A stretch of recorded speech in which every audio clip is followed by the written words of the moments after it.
당신 해고니까 그 돈 받고 당장 나가? 미안하지만 그만 나가줬으면 좋겠어요. 다른 간병인을 쓰려고 해요. 무슨 이유로 저를 해고하시는 거죠? 이거 부당해고 아닌가요? 노동청에 바로 신고할까요? 아니, 이 못 배워먹은 아줌마가 어디서 건방지게.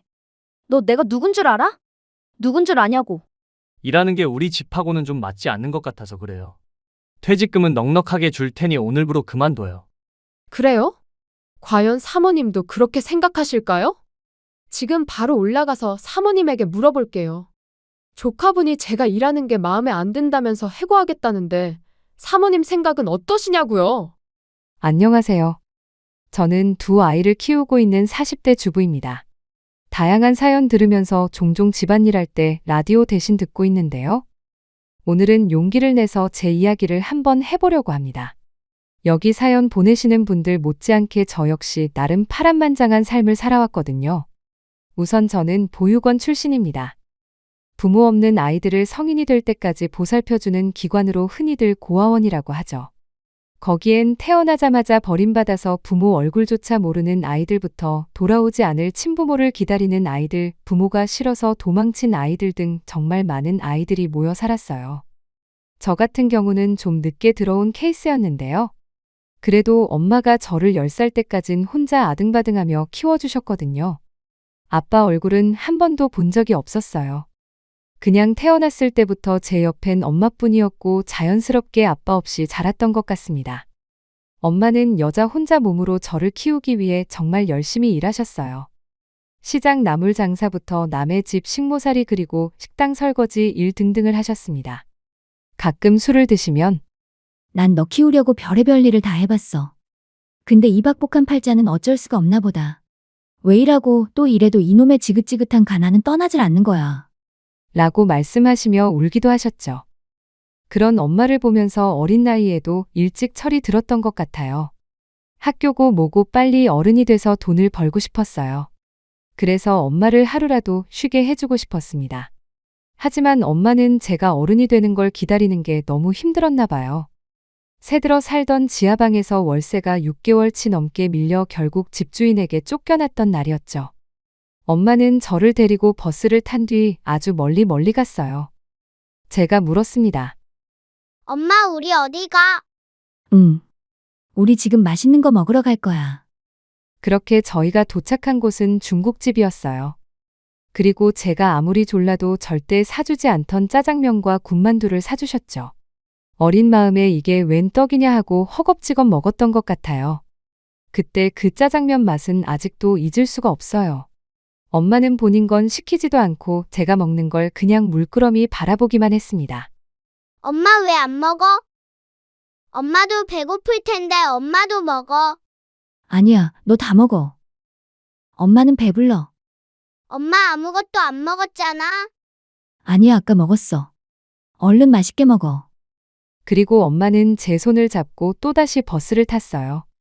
날이 저물어 컴컴해질 때쯤 엄마는 버스에서 내려 저를 어떤 커다란 건물 앞으로 데려갔습니다. 그리고는 민서야, 엄마 배가 너무 아파서 잠깐 화장실 갔다 올 테니까 여기 얌전히 있어. 알았지? 엄마 나도 같이 가. 나 무서워. 여기서 꼼짝 말고 기다려. 엄마가 안 오면 여기 안에 들어가서 기다리고 있어. 알았지? 저는 너무 무서워서 엄마를 붙잡았습니다. 하지만 엄마는 무서운 얼굴로 안 돼. 하고 대답한 뒤 그대로 떠나버렸습니다. 저는 한참 동안 엄마를 기다렸어요. 새벽이 지나 날이 밝고 마침내 그 건물 안에서 어른들이 나와서 저를 발견할 때까지요. 눈치채신 분들도 있겠지만 엄마가 저를 두고 간 곳은 보육원이었습니다. 이름이 뭐냐, 몇 살이냐, 엄마는 어디 있냐 묻는 보육원 선생님들 앞에서 아무 말도 못하고 그냥 엉엉 울기만 했네요. 10살은 어린 나이였지만 그렇다고 엄마가 자기를 버렸다는 것도 모를 만큼 마냥 어린 나이는 아니었으니까요. 직감적으로 엄마가 다신 돌아오지 않을 거라는 걸 깨달았던 것 같습니다. 보육원에서 전 그렇게 인기 있는 아이는 아니었어요. 보육원에서 아이를 입양하는 분들은 참 좋은 분들이잖아요. 그런데 우습게도 그분들은 아이를 고를 때 펫샵에서 강아지 고르듯 골라요. 나이가 더 어릴수록 얼굴이 더 예쁘고 성격이 밝을수록 빨리 입양됐죠. 어느 정도 나이도 있던 데다가 애교도 없고 어둡기만 했던 저는 당연히 그 누구도 원하지 않았습니다. 그렇게 보육원에서 성인이 될 때까지 살았죠. 그래도 하나 다행인 게 있다면 보육원 친구들도 선생님들도 모두 좋은 분들이라는 거였어요. 보육원 형편이 좋지 않아서 맛있고 기름진 음식을 배불리 먹으며 살진 못했지만 그래도 엄마랑 살 때처럼 굶진 않았어요. 보육원 원장이 아이들을 때리거나 학대하는 경우도 비일비재하다는데 저희 보육원은 그런 일도 없었죠. 원장님은 저를 딸처럼 늘 친근하게 대해주셨습니다. 하지만 그렇다고 해서 보육원 원장님이나 선생님들이 제 부모는 아니었으니까요. 그분들이 아무리 친절하게 대해줘도 제 가슴속에 뻥 뚫린 구멍을 메워주진 못했어요. 늘 외롭고 어딘지 허했습니다. 가족, 다른 사람도 아닌 나를 낳아준 엄마에게 버림받았다는 사실을 떠올릴 때마다 죽고만 싶었죠. 그래서 엄마에 대한 기억이 떠오를 때마다 머릿속에서 지워버리려고 노력했습니다. 자식 버린 그런 여자는 엄마도 아니야. 다 잊어. 난 엄마도 아빠도 없는 거야. 그렇게 혼자 되뇌이면서 울다 잠들던 밤이 얼마나 많았던지요. 성인이 돼 자립지원금을 받고 보육원을 나온 뒤에도 제 고단한 삶은 끝나지 않았어요. 오히려 이젠 저 스스로 벌어먹고 살아야 했으니 더 힘들어졌죠. 변변한 기술도 학력도 없는 제가 할 수 있는 일은 많지 않았어요. 결국 저도 엄마의 뒤를 이어 남의 집 식모살이를 하게 됐죠. 그 일만큼은 죽어도 하고 싶지 않았지만 어떡하겠어요. 어릴 때 보고 배운 게 엄마가 식모살이 하던 것밖에 없는데. 게다가 성격이 워낙 내성적이고 소심해서 사람들을 상대로 하는 장사나 식당일 같은 건 영 체질에 안 맞더라고요. 다행히 외국계 회사에 다니는 마음씨 좋은 주인 부부를 만나 좀 편하게 일할 수 있었습니다. 숙식 제공이 안 돼서 따로 고시원에서 살아야 했지만 보수도 좋고 일도 어렵지 않아 꽤 오래 일했어요. 그날도 출근해서 평소처럼 집을 치우고 반찬을 만드는데 갑자기 초인종 소리가 울리더군요. 주인 부부는 이미 출근해서 없을 때라 택배기사인가 싶었죠. 가만히 있으면 문 앞에 두고 가겠지 싶었는데 웬걸. 띵동띵동 초인종이 계속 울리는 거예요. 결국 전 인터폰을 켜고 대문 밖을 확인했습니다. 그러자 웬 남자 얼굴이 보이더라고요. 전 잔뜩 경계한 채로 물었습니다. 누구세요? 짜장면 배달원인데요. 평소 그릇을 밖에다 놔두셔서 가져갔는데 오늘은 안 보여서요. 그제야 전 개수대 안에 있던 짜장면 그릇 2개를 떠올렸습니다. 아마 간밤에 제가 퇴근했을 때 주인 부부가 짜장면을 시켜 먹고 그릇 내놓는 걸 깜빡한 것 같았어요. 저는 설거지해 둔 그릇을 꺼내 허둥지둥 대문 밖으로 나갔습니다. 그리고 남자에게 얼른 그릇을 내밀었죠. 죄송해요. 전 여기 일하는 사람인데 사모님이 어제 시켜 드시고 그릇 내놓는 걸 깜빡하셨나 봐요. 제 사과에 남자는 말없이 빤히 저를 바라보기만 했어요. 저도 덩달아 남자의 얼굴을 보게 됐는데 와 인터폰 화면으로 볼 땐 몰랐는데 정말 잘생긴 남자였어요. 홍콩 영화배우처럼 눈썹도 진하고 코도 오뚝했죠. 키는 또 어찌나 훤칠하던지요. 그때까지 이성에게 관심을 가져본 적은 한 번도 없었는데 처음으로 가슴이 두근거리더라고요. 그쪽이 먹은 것도 아닌데 뭐가 죄송해요. 이리 주세요. 하고는 그릇을 받아 철가방에 넣었어요. 그리고는 그대로 세워둔 오토바이에 올라타는가 싶었는데 갑자기 내리더니 제 쪽으로 성큼성큼 다가오는 거예요. 전 왜 그러지? 그릇이 더 있었나? 하는 생각을 하면서 멀뚱멀뚱 쳐다만 보고 있었죠. 그런데 갑자기 남자가 제게 무언가를 내밀더라고요. 얼떨결에 받고 보니 남자가 일하는 중국집 명함이었어요. 이건 갑자기 왜요? 앞사거리에 있는 중국집인데 홀 영업도 하니까 시간 나면 먹으러 와요. 서비스 줄게요. 제가 미처 뭐라고 대답하기도 전에 남자는 빠르게 오토바이를 타고 사라졌습니다. 재빨리 헬멧을 뒤집었었지만 전 똑똑히 볼 수 있었어요. 남자의 새빨갛게 달아오른 귀를요. 그날 밤은 이상하게 잠이 오지 않았어요. 심장에 뭐가 들어간 것처럼 자꾸만 간질간질거렸죠. 남자가 준 명함만 밤새도록 들여다보던 저는 망설이다가 그 주 주말에 중국집으로 찾아갔습니다. 직원용 테이블에 앉아있던 남자는 저를 보자마자 벌떡 일어났어요. 그리고는 제게 다가와서 물었습니다. 안녕하세요. 정말 와주셨네요. 뭐 드실래요? 짜장면 드릴까요? 네, 저 짜장면 주세요. 저는 냉큼 그러겠다고 고개를 끄덕였어요. 그러자 곧 식탁 위엔 짜장면에 탕수육에 잡채, 꽃빵에 별의별 음식들이 잔뜩 차려졌습니다. 전 당황해서 말했습니다. 제가 시킨 건 짜장면밖에 없는데요? 찾아오시면 서비스 준다고 했잖아요. 그 남자는 무뚝뚝하게 대답을 하더군요. 황당했습니다. 중국집 서비스라고 하면 기껏해야 군만두지 누가 짜장면보다 비싼 요리를 잔뜩 퍼주나요? 제가 무슨 서비스가 너무 많아요. 저 다 못 먹어요. 하고 말했어요. 그러자 계산대에 서 있던 사장님이 못 먹으면 싸줄게. 부담 갖지 마요. 여자 보기를 돌같이 하던 우리 기철이가 첫눈에 반했다고 호들갑을 떨어서 어떤 아가씨일까 했더니만 아주 참하고 고운 아가씨네. 사장님, 그런 얘기를 하시면 어떡해요? 그 남자는 또다시 얼굴이 새빨개져선 어쩔 줄을 몰라 하더라고요. 덩달아 제 얼굴도 새빨개졌고 말이죠. 어찌나 창피하고 당황스럽던지 그 맛있는 중국집 음식들이 입으로 들어가는지 코로 들어가는지도 몰랐던 것 같아요. 하지만 싫은 기분은 아니었어요.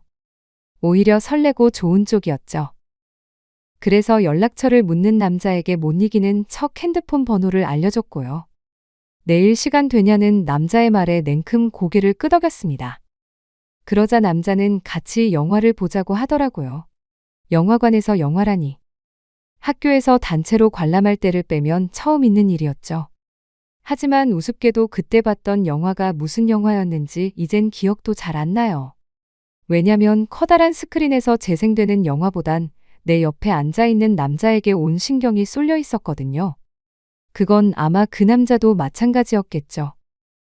그렇게 저희는 몇 번 더 만나 영화를 봤어요. 같이 밥도 먹고 커피도 마시면서 자연스럽게 연인 관계로 발전했습니다. 반년 뒤엔 혼인신고만 하고 같이 살기 시작했죠. 네, 결혼식을 올린 건 아니지만 정식으로 부부가 된 거였습니다. 빠르다면 빠른 결혼이었죠. 첫 남자친구가 그대로 평생을 함께할 짝이 된 거니까요.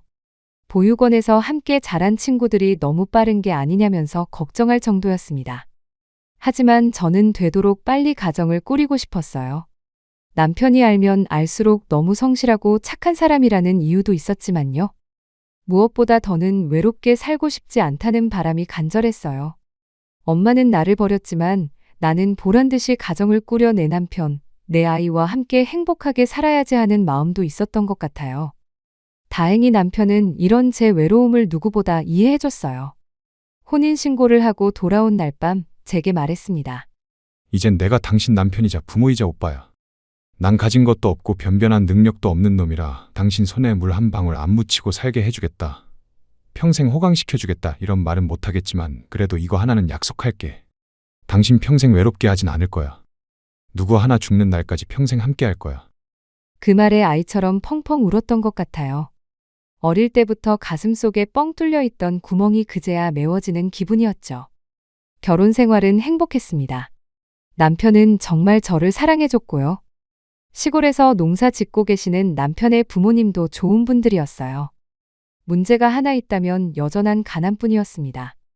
저를 버린 엄마의 말처럼 정말 박복한 팔자는 어떻게 할 수 없는 건지 남편과 둘이서 아무리 벌어도 지긋지긋한 가난은 떨어질 생각을 않더라고요.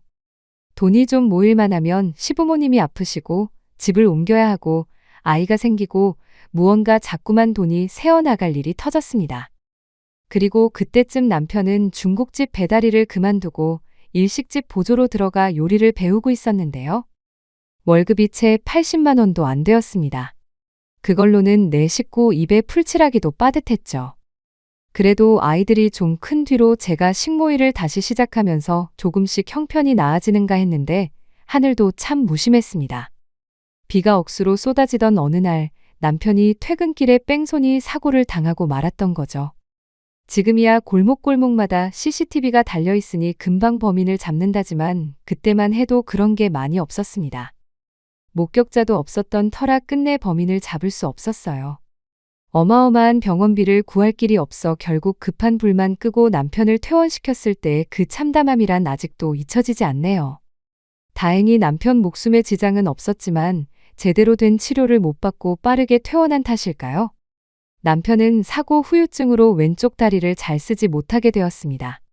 외출 시엔 목발이 필수가 됐고 당연히 일하던 식당에서도 잘리고 말았죠. 저는 순식간에 남편과 두 아이를 책임지는 가장이 되고 말았습니다. 남편의 수입이 또 끊기니 제가 버는 돈만으로는 먹고 살기가 힘들었어요.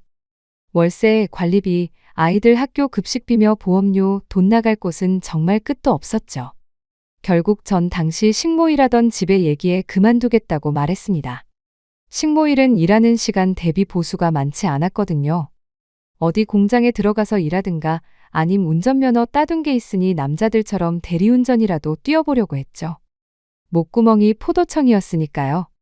그런데 마냥 죽으란 법은 없나 봐요. 그 집 사모님이 제 사정을 알고는 제게 말했습니다. 어머, 그랬구나. 그런 사정이 있는 줄 미처 몰랐네요. 알았으면 일하는 동안 돈이라도 좀 더 넣어줬을 텐데 미안해요. 내가 이제 와서 뭐 해줄 수 있는 건 없고, 혹시 아직 일자리 찾고 있는 중이면 간병인 해볼 생각은 없어요? 우리 남편 거래처분 숙모가 이번에 풍으로 쓰러졌는데 가족이라고는 아무도 없는 혈혈단신이라서 숙식하면서 보살펴줄 간병인을 찾고 있나 봐요. 24시간 케어하는 만큼 보수는 나쁘지 않아요. 정말요? 감사합니다, 사모님. 그렇게 제게 새 일자리를 추천해 줬어요. 한 달 월급이 지금 버는 돈의 2배가 넘었죠. 전 망설일 것 없이 바로 하겠다고 했습니다. 그 집에서 살면서 24시간 환자를 돌봐야 한다는 게 마음에 걸렸지만 아이들도 어느 정도 컸고 남편도 목발만 있으면 혼자 움직일 수 있으니까 괜찮을 거라고 생각했어요.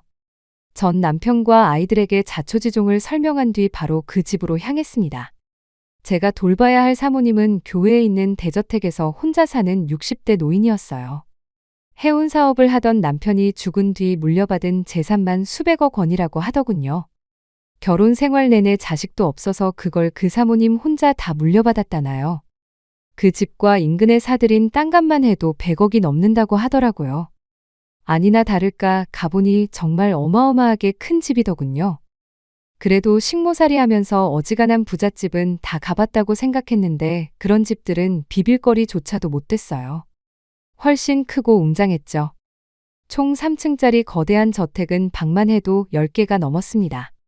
그런데 아이러니하게도 그 커다란 저택에 사는 사람은 달랑 3분이었어요. 제가 돌봐야 할 사모님과 그런 사모님에게 신세지고 있는 조카와 그 아내였죠. 저를 고용한 사람은 바로 그 조카였습니다. 40대 중년 남성으로 저와 나이 차이가 얼마 나지 않아 보였는데 어딘지 모르게 비열해 보이는 인상이었죠. 제가 저택에 온 첫날이었습니다. 내가 작은 사업체를 하나 운영하고 있어서 그냥 편하게 사장님이라고 불러요. 여긴 우리 와이프, 작은 사모님이라고 부르면 돼요. 하면서 자신과 자기 아내를 소개하는데 특유에 있어 보이는 척하기 좋아하는 졸부의 느낌이 팍팍 났어요. 그래도 겉으로는 내색하지 않고 고개를 조아려. 앞으로 잘 부탁드려요. 사장님, 작은 사모님. 하고 인사했습니다. 목구멍이 포도청이었으니까요. 들어서 알겠지만 우리 숙모님이 풍에 걸려서 지금 몸을 온전히 쓰질 못해요. 우리 숙모의 팔과 다리가 돼서 열심히 보살펴줘요.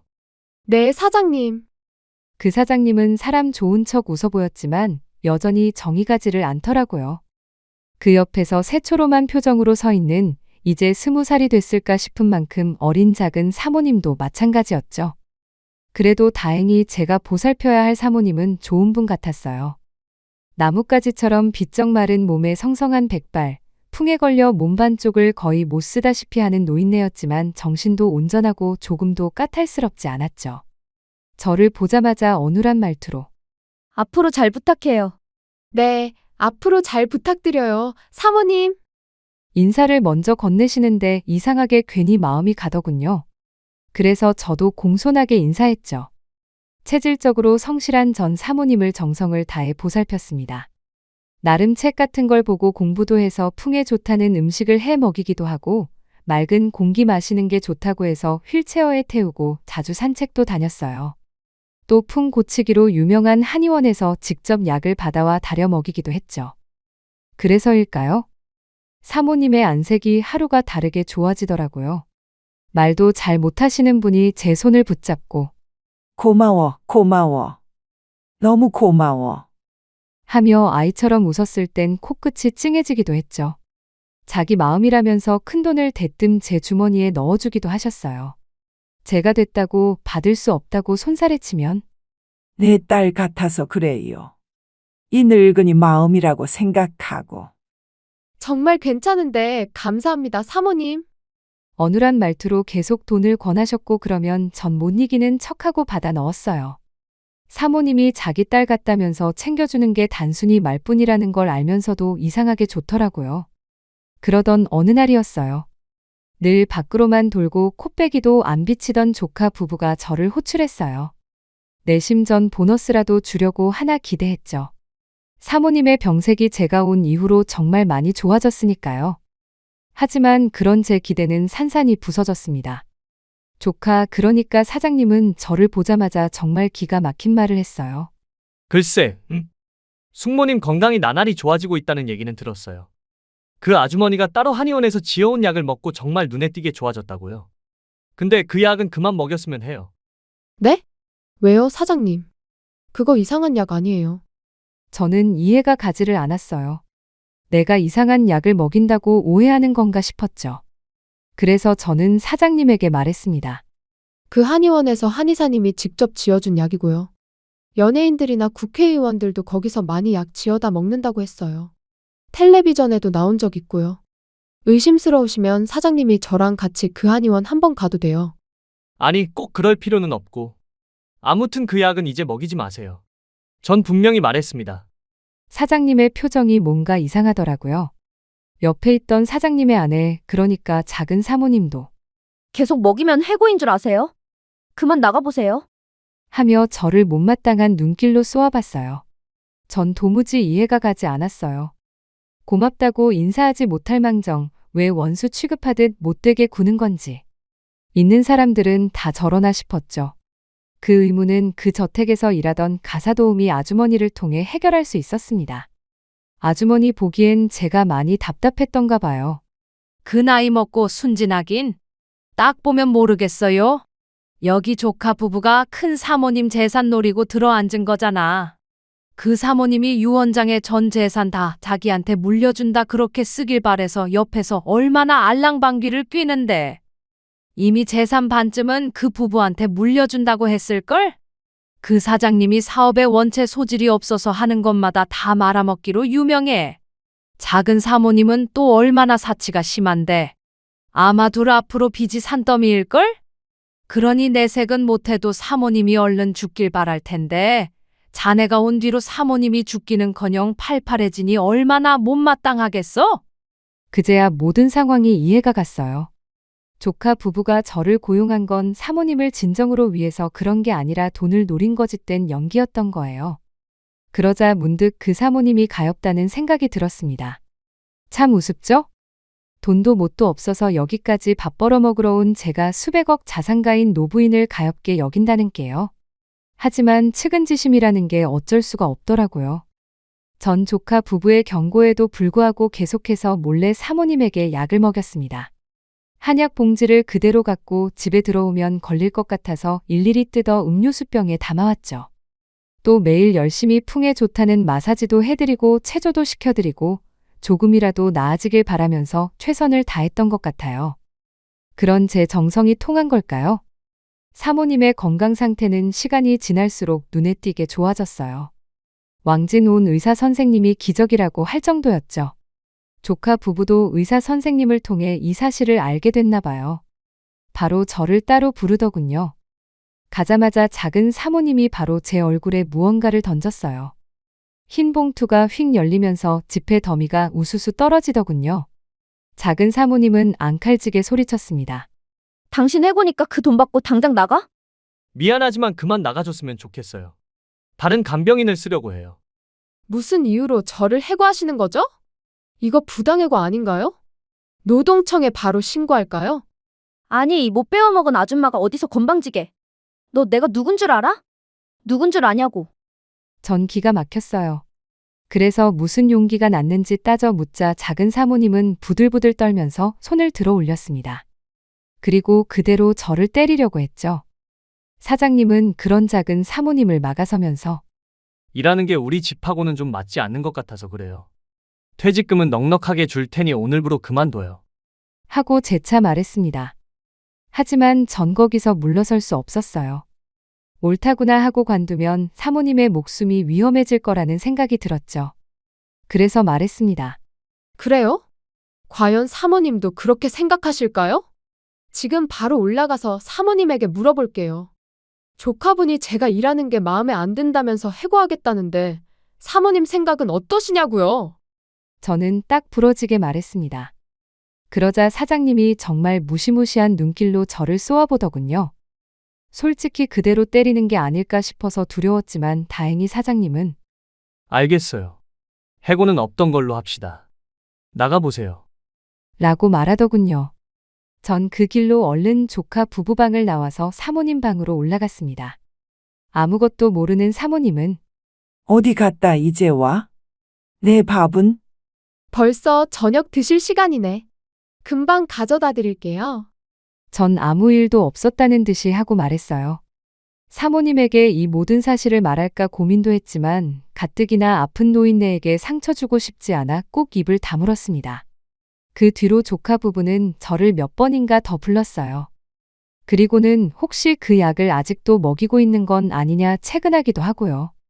너무 정성껏 보살필 필요는 없어요. 어차피 살 만큼 산 노인네고 오늘 내일 하는데 언제 돌아가셔도 이상하지 않죠. 숙모님이 돌아가시면 그동안 간병했던 노고를 생각해서 내가 섭섭지 않게 챙겨줄게요. 내 말 무슨 뜻인지 알죠? 하고 은근슬쩍 사모님 보살피는 걸 소홀히 하라는 압박을 주기도 하더군요. 사람이 아닌 짐승 새끼다 하는 생각이 들어서 언젠가부터 조카 부부가 저를 호출하면 몰래 핸드폰 녹음 기능을 켜고 들어갔습니다. 이게 언제 어떻게 쓰일지는 모르겠지만 필요할지도 모르겠다는 생각이 들더라고요.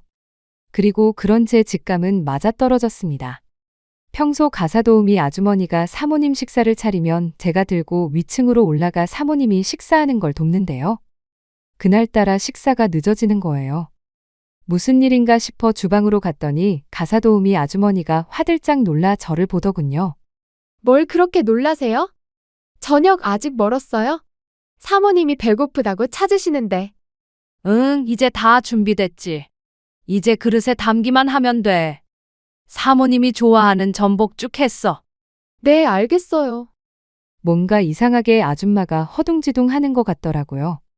그리고는 곧 제게 전복죽과 몇 가지 밑반찬이 담긴 쟁반을 내밀었죠. 그런데 그 내민 두 손이 덜덜 떨리는 게 아니겠어요? 전 직감적으로 무슨 일이 있다는 걸 알았습니다. 그래서 아주머니에게 무슨 일이 있었냐고 캐물었어요. 한참 아무 일도 아니라던 아주머니는 곧 충격적인 진실을 털어놨어요. 사실은 내가 아까 잠깐 화장실 갔다 오면서 봤는데 작은 사모님이 죽냄비에 뭘 넣더라고. 아무래도 독인 것 같아. 자긴 저녁 안 먹겠대. 사장님도 그렇고. 설마요. 그래도 이 전복죽은 혹시 모르니까 버리고 새로 좀 끓여주세요. 응, 알겠어. 정말 믿을 수 없었어요. 아무리 그래도 설마 그런 짓을 할까 생각을 하면서 위층으로 올라왔습니다. 정신을 차려보니 제 온몸이 덜덜 떨리고 있더라고요. 전 일단 사모님 곁에서 떨어지지 말아야겠다는 생각에 바로 사모님 방으로 올라갔습니다. 그런데 글쎄 사모님이 침대에서 정신을 잃고 쓰러져 있는 게 아니겠어요? 전 얼른 달려가서 사모님을 깨웠습니다. 사모님 왜 이러세요? 정신 좀 차려보세요. 아무리 사모님을 흔들면서 외쳐봤지만 사모님은 도통 정신을 차리지 못하셨죠. 온몸이 불에 댄 듯 뜨거웠고 식은땀을 뻘뻘 흘리면서 끙끙 앓는 소리만 냈어요. 전 바로 아래층으로 내려가 아주머니에게 자초지종을 설명하고 119를 불렀습니다. 조카 부부가 저도 모르는 새 사모님에게 손을 쓴 게 아닌가 싶었죠. 밖이 소란스러워진 걸 알았는지 조카 부부도 방 밖으로 나와 무슨 일이냐고 묻더라고요. 전 그 두 사람이 의심스러웠지만 내색하지 않고 사모님이 쓰러져서 의사를 불렀다고 했죠. 그 순간 전 봤습니다. 조카 부부의 얼굴에 스치는 회심의 미소를요. 정말 소름이 끼쳤어요. 일단 전 다시 위층으로 올라갔습니다. 사모님께서 호흡이 가쁜 것 같아 조금이라도 편하게 숨 쉬라고 입고 있던 실내복 단추를 풀어드렸죠. 그런데 사모님의 가슴팍에 아주 긴 흉터 자국이 있더라고요. 그동안 사모님이 목욕은 따로 다른 도우미 아주머니 도움을 받아서 했던지라 저는 처음 본 거였어요. 그 상처를 발견한 순간 저는 온몸에 힘이 풀리고 말았습니다. 아무 말도 할 수가 없었어요. 왜냐하면 울퉁불퉁 번개 모양의 그 커다란 흉터를 저는 36년 전에도 본 적이 있었거든요. 바로 저를 버린 엄마의 가슴팍에서요. 당시 엄마는 술에 취한 웬 취객에게 칼을 맞아 병원에 실려간 적이 있었어요. 다행히 생명에 지장은 없었지만 솜씨가 형편없는 의사를 만난 덕에 가슴에 큰 흉이 생기고 말았죠. 아닐 거야. 그냥 흉터만 똑같은 거겠지. 사모님이 우리 엄마라니 말도 안 돼. 하고 부정해봐도 사모님의 얼굴 위에 자꾸만 엄마의 얼굴이 겹쳐 보였어요. 그렇게 정신없는 와중에 119가 도착했습니다. 전 구급대원들의 만류에도 불구하고 사모님을 따라 병원까지 함께 갔죠. 다행히 사모님의 병명은 단순 감기였어요. 조카 부부가 진짜 계략을 쓴 게 아닌가 했는데 갑작스럽게 날이 추워지면서 기가 쇠한 몸이 놀란 거더군요. 며칠 입원해서 경과를 지켜보고 괜찮아지면 퇴원해도 된다는 의사의 말을 들었을 땐 어찌나 안심이 되던지요. 그쯤 전 이미 가사도우미 아주머니를 통해 사모님의 이름과 생년월일을 확인한 상태였어요. 저를 버린 엄마의 이름과 나이와 정확히 일치했죠. 정신이 든 사모님은 제일 먼저 저부터 찾았어요. 아이고, 덕분에 살았네. 고맙네. 고마워. 하며 제 손을 붙잡고 눈물을 흘리셨죠. 제가 본인이 36년 전에 버린 딸이라고는 조금도 생각하지 못하는 것 같았어요. 하긴 이미 전 10살 꼬마애가 아니라 40살 넘은 아줌마가 됐고 보육원에 들어가면서 이름도 바꿨으니까요. 못 알아볼 만도 했죠. 바로 사모님에게 모든 사실을 얘기할까 고민도 했습니다. 하지만 아직 저 스스로도 뭘 어떻게 하고 싶은 건지 모르겠어서 일단은 입을 다물기로 했어요. 저를 버리고 이렇게 대저택을 가진 사모님이 된 엄마가 밉기도 했고 한편으로는 주변의 사람이라고는 자기 등 처먹으려고 하는 조카 부부밖에 없는 게 안쓰럽기도 했습니다. 어쨌든 전 사모님을, 아니 엄마를 정성을 다해 돌봤어요. 병원에 한번 입원한 뒤로 기력이 예전 같지 않으셔서 삼계탕이다, 홍삼이다 하는 보양식도 많이 챙겨 먹였죠. 조카 부부가 그런 저를 못 잡아먹어 안달이었지만 그냥 무시했습니다. 그러던 어느 날이었어요. 웬일로 조카 부부가 집에서 저녁을 먹겠다면서 일찍 들어온 날이었어요. 식탁에 앉아있는 두 사람에게 인사하고는 평소처럼 사모님 몫의 밥을 가지고 위층으로 올라갔죠. 그런데 갑자기 아래층이 소란스러워지더니 조카 부부가 벌컥 방문을 열고 들어오는 거예요. 그러더니 당신 지금 우리 숙모한테 뭘 먹이려고 하는 거야? 하면서 사장님이 제가 손에 들고 있던 밥그릇을 엎어버렸어요. 놀란 저는 비명을 질렀죠. 이게 갑자기 뭐 하시는 거예요? 뭐 하시는 거냐고? 눈이 있으면 이걸 봐. 이거 보거독이잖아. 이게 지금 내 방 쓰레기통에서 나왔다고. 너 우리 숙모님 밥에 뭔 짓을 한 거야? 사장님은 기가 막히다는 듯 헛웃음을 지으면서 고래고래 고함을 치더군요. 숙모님은 믿을 수 없다는 듯이 저를 쳐다보고 있었고요. 저는 모든 게 조카 부부의 계략이라는 걸 바로 눈치챘습니다. 보거독을 어디서 구해서 사모님 돌아가시게 이걸 타요? 큰 사모님 돌아가시면 일자리 잃는 건 전데. 전 정말 아니에요. 그동안 보셔서 아시잖아요. 제가 사모님을 얼마나 정성을 다해서 돌봤는지요. 요즘 세상에 마음만 먹으면 못 구하는 게 어딨어? 내 남편 전에 일식집에서 일했다며? 그럼 보거독에 대해서도 아주 잘 알고 있었겠지? 내 남편도 공범 아니야? 일전에 내 옷 갖다 준다고 왔었잖아. 그 절름발이. 그 자식이 이 집 보고 눈이 돌아서 전에 일하던 가게에서 보거독 구해다 준 거 아니냐고. 우리 숙모 죽이고 돈 훔쳐 도망가자고 말이야. 됐고, 긴 말 필요 없고. 경찰 부르기 전에 당장 나가. 조카 부부는 제 얘기를 들으려고 하지도 않았어요. 사장님은 오히려 저를 밖으로 밀쳐내고 있었습니다. 다른 건 몰라도 죄 없는 제 남편을 모욕하는 건 참을 수가 없더라고요. 그래서 전 홧김에 주워 담을 수 없는 말을 내뱉었습니다. 내가 누군지 알고 그딴 말도 안 되는 소리를 하는 거예요? 내가 우리 엄마를 왜 죽여? 왜 죽이냐고. 비명을 지르듯 외쳤습니다. 그러자 일순간 정적이 찾아왔어요. 먼저 침묵을 깬 건 작은 사모님이었죠. 사모님은 깔깔 웃더니 말했습니다. 엄마? 엄마는 무슨 엄마? 아줌마 미쳤어요? 하지만 전 신경도 쓰지 않았어요. 그리고 성큼성큼 사모님 앞으로, 아니 엄마 앞으로 걸어갔죠. 그리고 엄마를 향해 말했습니다. 아직도 모르겠어요? 내가 누군지? 날 잊고 잘 살았나 봐. 난 엄마가 10살 때 날 버린 이후로 지금까지 단 한 번도 엄마를 잊은 적이 없어. 말도 안 돼. 그럼 네가, 정말 네가. 그러자 엄마도 무언가 눈치챘는지 떨리는 손으로 입을 틀어막고 말을 잇지 못했습니다. 맞아, 너야. 엄마가 36년 전에 보육원 앞에 버리고 간 민서. 저는 주체되지 않는 감정으로 오열했습니다. 그리고 다리에 힘이 풀려 그대로 주저앉고 말았죠. 엄마도 그런 저를 따라 주저앉았어요. 그리고는 기다시피 다가와 저를 끌어안았습니다. 네가 정말 민서니. 아이고, 민서야. 내 딸 민서. 어디 우리 딸 얼굴 좀 보자. 어느새 엄마도 울고 있었어요. 전 그런 엄마가 밉기도 하고 안쓰럽기도 하고 너무나 상반된 감정들이 교차해 혼란스러웠습니다. 엄마가 미안하다, 미안해. 엄마가 널 어떻게 잊겠니? 널 그 보육원에 버려두고 한시도 잊은 적이 없다. 몇 번이나 찾아가려고 했어. 하지만 젊을 때는 먹고 살기가 바빠서 좀 먹고 살만해져서는 차마 용기가 안 났다. 그땐 너무 오랜 시간이 지난 뒤라서 네가 날 절대 용서하지 않을 것 같았어. 너무 무서웠다.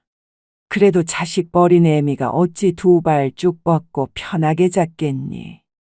맹세컨대 단 하루도 널 생각하지 않은 날이 없어. 이 두 발 쭉 뻗고 맘 편하게 잔 적이 하루도 없다, 없어. 엄마는 펑펑 울면서 제게 용서를 빌었습니다. 제가 좀 더 젊었다면 그런 엄마를 용서하지 않았을지도 모르겠어요. 하지만 저도 자식을 둘이나 낳은 부모였고 그래서 엄마의 마음을 손에 잡히듯 훤히 알겠더라고요. 게다가 엄마가 풍에 걸려 오늘 내일 하는 꼴을 바로 옆에서 봐왔으니 자꾸만 마음이 약해졌습니다. 결국 저는 밀어내던 엄마를 부둥켜 안고 한참 울었어요. 그래도 왔어야지. 내가 얼마나 엄마를 기다렸는데. 늦게라도 왔어야지. 와서 미안하다고, 잘못했다고 했어야지. 그래, 그래. 맞다. 용서.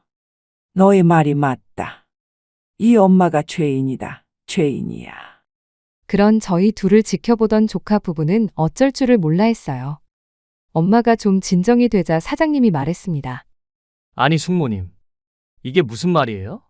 그러니까 이 여자가 숙모님이 어릴 때 잃어버렸다는 그 딸이라고요? 예. 세상에, 이게 말이 돼. 이 여자가 지금 이 집 재산 노리고 사기치는 거 아니에요? 여보, 이건 그냥 넘어갈 게 아니라 제대로 전후 관계를 확실히 조사해봐야 돼요. 친자 검사도 해봐야 하고. 친자 검사요? 어디 해볼 테면 해봐요. 뭐 눈에는 뭐만 보인다고? 사기꾼. 그건 당신들이죠. 내가 우리 엄마를 보고독을 먹여 죽이려고 해요.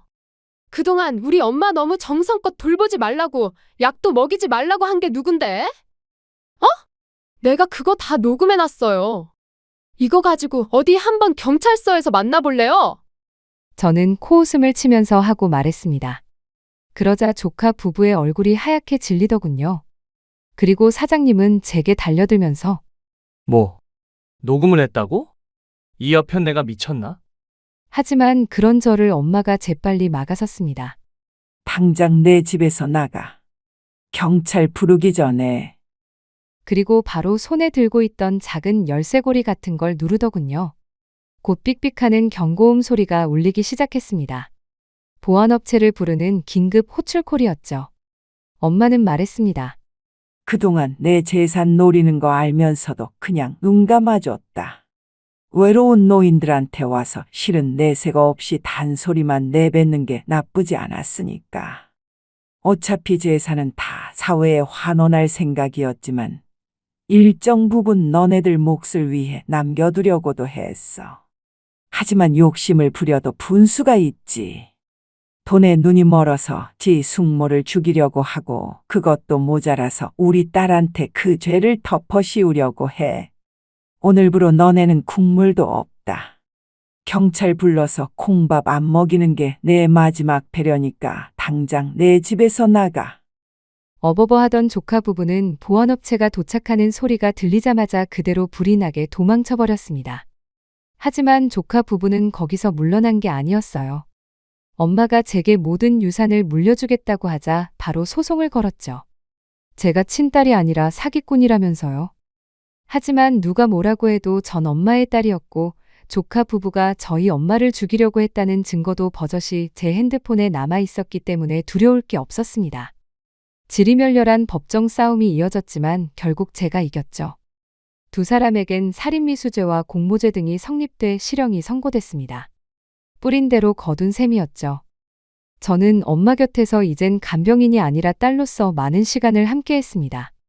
예전처럼 밥과 약도 챙겨드리고 함께 산책도 가고 목욕도 하고 잃어버렸던 모녀간의 시간을 다시 조금씩 되찾아 나갔죠.